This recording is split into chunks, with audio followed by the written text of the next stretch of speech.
Halo Saners, balik lagi di segmen Kamisteri. Kali ini kita udah ditemenin sama narasumber-narasumber baru nih yang pastinya hadir dengan pengalaman unik mereka tersendiri untuk mengisi segmen Kamisteri pada kali ini.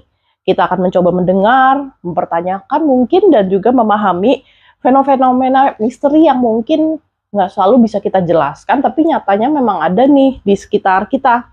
Oke, kali ini episode Misteri kali ini bersama dengan aku, Olivia dari majalah Sunday, dan aku juga mau memperkenalkan narasumber-narasumber kita pada hari ini nih. Silakan dari Michael dulu. Nama saya Prawira Sebastian. Saya dari sekolah SMK 40 Jakarta. Oke, perkenalkan saya Ari, study di bersekolah. Tapi juga mungkin punya pengalaman yang nanti serupa dengan Prawira. Pernah sekolah ya. Pernah sekolah tentunya. Oke. Bahasan kita hari ini tuh udah nggak asing lagi pastinya, yaitu tentang rumah sakit. Pasti kita semua dulu di sekolah tuh ada aja yang ngomong, ini sekolah horor loh, dulunya rumah sakit gitu.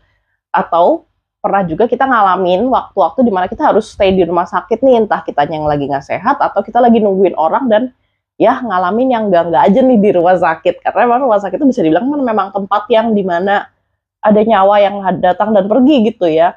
Punya keunikan tersendirilah rumah sakit itu. Yang sering banget ngikutin film horor juga pasti tahu kalau rumah sakit itu sering banget dijadiin setting film horor. Nah, tapi kenyataannya emang rumah sakit itu sehoror itu nggak sih? Atau sebenarnya itu hanya mitos? Nah, hari ini kita mau ngobrol sama dua kakak-kakak ini nih untuk tahu kayak pengalaman mereka ketika mereka berada di rumah sakit gitu. Nah, kita mulai dari Kak Ari dulu ah. Kak Ari, pernah nggak punya pengalaman menghabiskan waktu panjang nih di rumah sakit gitu sampai mengenali fenomena tidak terjelaskan di rumah sakit itu gitu? Pernah. Jadinya udah lama banget. Nggak tahu Prawira udah lahir atau belum. Astaga. 2008. Udah lahir belum, Mir? Udah. Udah. 2008. Sekitar 2008 ketika aku mungkin kelas 2 SMA. Seperti itu. Itu harus di rumah sakit. Bukan akunya yang di rumah sakit, tapi papa aku. Jadi aku di sana selama 1 bulan kurang lebih. Lama juga ya. Kalau nggak salah sebenarnya Prawira juga sama ya case-nya di rumah sakit juga karena menemani papa juga ya. Iya. Wah, ternyata sama nih situasinya ya pria-pria ini. Oke, tapi aku mau penasaran mau ngegali ceritanya Kak Ari dulu nih. Apa nih yang terjadi selama sebulan itu emang lebih banyak dirimu yang nungguin? Bergantian sih antara aku, kakakku, dan juga mamaku gitu. Jadi kondisinya 2 SMA itu ya karena pindahan rumah gitu, bapakku kecapean, dia melakukan kesalahan juga itu dalam menjaga kesehatan, sehingga usus buntunya dia itu bukan cuma bocor lagi tapi pecah. Oh, bahaya itu. Bahaya banget gitu. Akhirnya dibawa ke rumah sakit, penanganan gitu, itu sampai 2 kali di ICU. Jadi sekali untuk pengurusan usus buntunya, terus yang keduanya itu untuk pecahan usus buntunya ini nyebar kemana-mana gitu. Itu sih.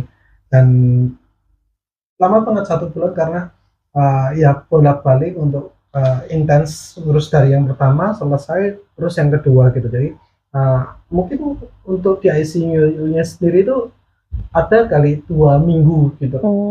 Dan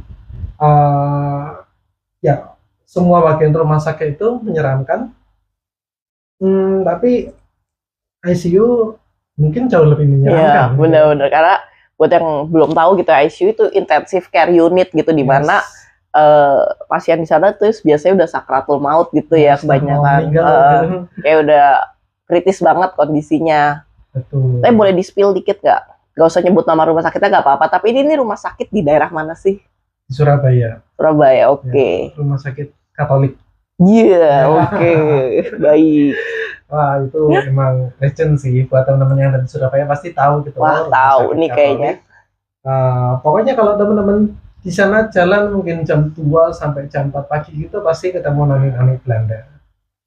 Tapi apakah ada orang jalan-jalan jam 2 sampai jam 4 pagi? Ada kan ya kan bosen kan ya nemenin gitu ya, Oh, nemenin yang nginep di warga situ. yang nginep gitu, ya udah jalan-jalan aja, Hmm. ya mungkin ketemu sosok beliau gitu. Oh, termasuk Kak Ari juga nih, Kalau aku sih enggak ya, karena males banget ya gitu ya. jalan-jalan jam segitu, Jalan-jalan udah tahu resikonya kayak gitu ya. Ya udah mending tidur aja gitu, atau ya udah nonton aja gitu, paling ya keluar mungkin cuma ke toilet seperti itu gitu. Dan eh, nggak enaknya adalah menemani di ICU itu, ya tadi Kak Olive sempat bilang banyak orang yang sakratul maut. Dan sempat ada mungkin 1 minggu itu, nah papaku harus dirawat dengan kondisi orang-orang di satu ICU yang sama dia itu gantian meninggal. Kiri kanannya ini pada meninggal. Jadi tinggal papaku sendiri gitu. Jadi kan berarti keluarga yang nungguin itu ikut menyaksikan gitu ya? Iya.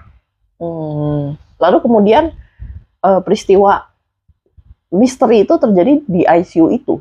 Betul. Jadi ketika malam-malam gitu, itu udah sangat sering itu untuk tiba-tiba misalkan ada bunyi lonceng sendiri gitu. Ya biasanya lonceng itu bunyi lonceng itu terjadi ketika jam selesai besuk gitu. Misalkan memang rumah sakit Katolik itu rata-rata ketat gitu, ada jam besuknya, dan ketika udah selesai pasti lenteng gitu. Oh, ini lonceng manual gitu. Oh, dibunyiin maksudnya kayak yang pada besuk pulang nih gitu ya. Tapi itu terjadi juga di malam gitu. Di mana nggak ada orang. Di mana tidak ada orang seperti itu. Ay, males banget ya. Terus gimana nih respons Kak Ari ketika ngedengernya bunyi tuh gitu? Ya udah, cuma lihat terus terlelap lagi, nggak ada sosoknya, nggak ada gitu. Ada ya nyari-nyari, nggak ada seperti itu. Dan banyak banget suara-suara kayak teriakan gitu di malam hari. Tapi nggak dicari tahu ya, kayak dari mana nih? Sayangnya aku bukan tipe orang yang bisa nggak punya gift untuk melihat secara langsung seperti itu, tapi bunyi-bunyian itu terdengar jelas gitu. Ya kakakku cenderung yang bisa melihat itu adalah kakakku dan mamaku seperti itu. Jadi sebenarnya nggak tahu sih itu sayangnya atau beruntungnya gitu ya. Tapi papaku sendiri sebagai orang yang di ICU selama beberapa minggu, 2 minggu lebih gitu ya, dia pun sering lihat emang ketika dia pun mungkin hampir udah dalam kondisi sakratul maut gitu. Iya, udah beberapa kali, 2 kali kondisi koma gitu ya, dia pun sering lihat bayangan putih lewat gitu untuk jemput dia gitu, segala macamnya gitu. Ya kondisi seperti itu tuh bikin kita juga bingung mau merespon gitu untuk jemput dia gitu, segala macamnya gitu. Ya kondisi seperti itu tuh bikin kita juga bingung mau merespons apa gitu ya. Kita nggak tahu itu apakah kalau secara keilmuan kan orang bilang oh ya itu ada kondisi dalam otak gitu, dimana kita masuk di frekuensi rendah gitu, ngelihat berbagai hal fenomena seperti itu ya sangat bisa terjadi. Tapi aspek mistis spiritual pun juga mungkin bisa terjadi seperti itu. Benar-benar.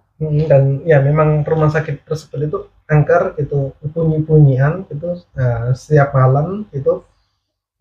Tapi ya memang kalau kesaksian noni Belanda itu udah hal yang umum terdengar seperti itu.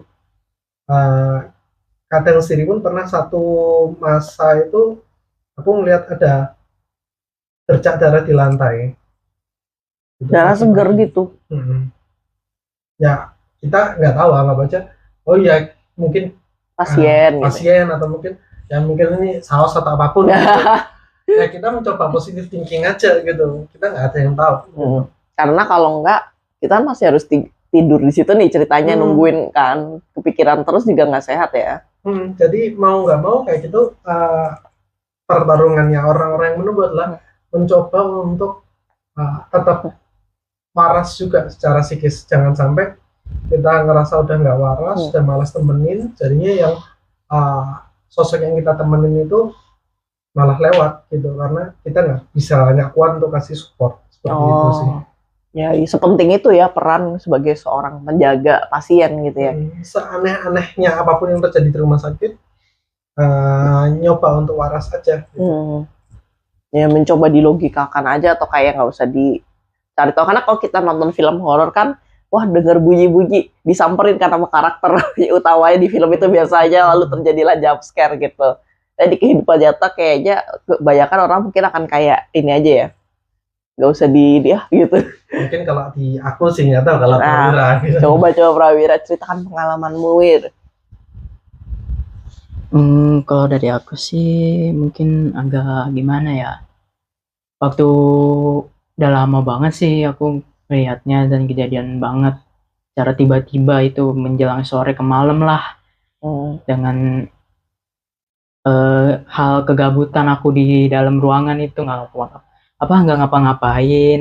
Jadi ya keluar aja gitu nyari angin, main apa kek gitu. Semenjak dulu waktu SMP tuh aku nggak megang HP pas kelas berapa ya? Kalau nggak salah kelas 7 waktu bapak dirawat di rumah sakit itu kelas 7 juga kalau nggak salah deh, kelas 7 juga waktu SMP. Ini boleh di-spill nggak rumah sakitnya daerah mana nih kalau yang kamu alami? Di Rawamangun yang dekat gereja itu. Oh, lebih spesifik lagi. Oke. Anak Rawamangun tahu lah ya. Ya, itu akibat kenapa bapak masuk rumah sakit karena ada luka di punggungnya. Iya, makanya dirawat lah di rumah sakit. Lama kelamaan itu jadi membekas gitulah, kayak membusuk gitu. Belum di apa-apain gitu sama dokter. Ya kita selalu tuker shift lah, tuker shift. Aku selalu jagain bapak sama kakak atau enggak kakak sama pacarnya ya. Nah dari awal situ, dari menjelang sorenya itu aku kan kayak gabut banget nih di ruangan. Ya udahlah di luar aja dulu, duduk kan ada kursi tuh di depan tuh. Aku duduk di situ sambil main HP. Cuman bosen juga, ya udahlah aku taruh HP di dalam. Aku coba-coba keluar karena itu kan deket banget tangga sama lorong yang buat apa sih itu yang buat dorong pasien. Ya di situ aku mainlah di situ, terus ya bolak-balik ya menghilangkan rasa kegabutan. Lama kelamaan kayak aku ngeh ke lorong yang sebelah dekat turunan itu. Aku melihat lorong itu dengan gelap, kayak gelap banget gitu. Ya aku abaikan aja tuh, aku abaikan. Ya udahlah, paling apa gitu. Lama kelamaan aku bolak-balik dan berhenti juga di situ. Kayak ada yang nyautin atau kayak ngedadah-dadah gitulah. Maksudnya kayak ada orang di situ? Iya, di dalam ruangan paling pojok banget itu. Itu kan kayak tempat buat naruh perabotan OB. Kayak sapu pel gitu. Ternyata kayak ada orang di situ yang dadah-dadah kayak ngasih tahu, kayak nggak jelas banget gitu ngasih taunya. Apa maksudnya dadah-dadah ini? Aku juga bingung. Dia dadah-dadah ke arah kamu. Iya, ke arah aku. Aku ngeliatin terus berapa menit lah gitu. Ada sekitar 3 atau 2 menit lah aku ngeliat. Kayak aneh banget nih orang. Aneh banget. Ciri-cirinya kayak apa emang? Dia kayak perempuan gitu. Mukanya berdarah-darah. Kayak hancur gitu dia mukanya. Kayak ngasih tahu gue di sini lagi di rumah sakit ini. Kamu menangkap dia pesannya dadah-dadah itu maksudnya kamu suruh pergi gitu? Iya, aku disuruh pergi sama keluarga aku.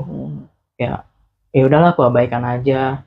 Setelah itu kan udah tuh melaksanakan operasinya, pulang. Nah di situ kami juga cerita-cerita, dan di rumah sakit itu juga sempat ada korban sih sebenarnya, nggak tahu korban apa. Kakak sih yang ngasih tahu ke aku korban, aku juga nggak tahu korban apa. Yang jelas aku juga ngasih tahu secara detail ke kakak sama pacarnya. Apa yang kamu lihat itu ya? Iya, ternyata bukan aku aja yang lihat. Pacar kakak aku juga ngeliat. Pas mau pulang itu kan lewat turunan itu. Ada CCTV kan. Nah, di dalam CCTV itu kayak ada mata ngeliatin pacar kakakku. Iya, Jadi kayak ada mata beneran gitu iya, ya? mata beneran di dalam CCTV itu. Kayak ngeliatin melotot gitu. Oh. Dia langsung kaget, langsung kabur lah. Iya. Ya dari situ juga aku bingung, apalah, gak jelas lah gitu. Kayak, ya bodo amat lah aku. Udah sih gitu aja setahu aku. Yang namanya korban sih mungkin berarti kan maksudnya ada orang yang meninggal tiba-tiba karena musibah gitu kan. Itu udah pasti kayak setiap rumah sakit ada sih pasti. Jadi kan istilahnya meninggalnya nggak tenang gitu ya. Itu dia lah, rumah sakit itu udah ada tempat di mana banyak banget orang pergi, ada yang pergi dengan damai, ada yang perginya tidak dengan damai mungkin ya gitu karena musibah. Ya itu deh, kita nggak pernah tahu. Oke, makanya memang bener sih ketika kita di rumah sakit gitu, kita juga pasti aware gitu ada kemungkinan hal itu terjadi. Tapi ya benar juga sih, jangan sampai itu menguasai kita gitu ya. Karena akhirnya kalian berdua kan tetap menjalankan tugas kalian sebagai anak-anak yang baik ya, tetap menjaga keluarga, tetap menjaga orang tua sampai dinyatakan boleh pulang gitu ya. Aku rasa kalau orang yang benar-benar kerja tiap hari di rumah sakit tuh bukan main ya, mentalnya menghadapi kayak gitu-gitu udah kayak sehari-hari berarti ya.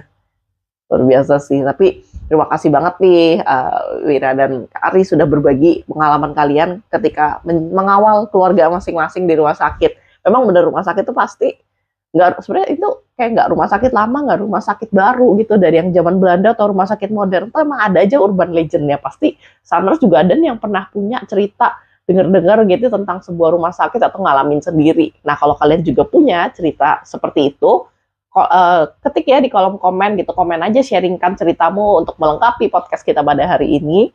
Dan sampai ketemu di episode Kamisteri selanjutnya. Terima kasih, bye-bye. Thank you.